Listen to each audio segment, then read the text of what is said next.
ښه د عاشورې په ورځ یعنی په 10 محرم باندې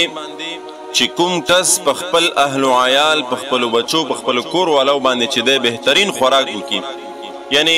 عام ورځو کې چې کم خوراک کوي د هغې نه پې لږ ښه خوراک وکړي بهترین خوراک پې وکړي وسعت پې وکړي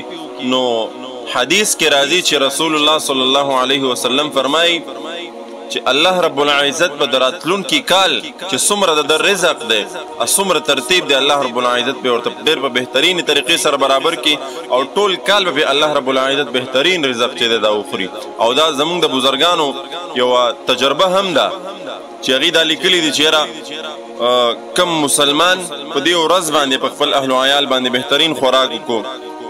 ښایسته خوراک یې پې وکړو نو الله رب العزت به ټول کال په ده باندې ښایسته رزق وخورئ او په اسانۍ او په بهترینه طریقه باندې به درته رزق ورکړي نو په 10 د عاشورې باندې کوشش ته وکړئ چې په خپل اهل و عیال باندې بهترین خوراکونه وکړئ الله رب العزت به باندې ټول کال چې د بهترین خوراکونه کوي انشاءالله رزق به درته الله رب العزت پراخه کړي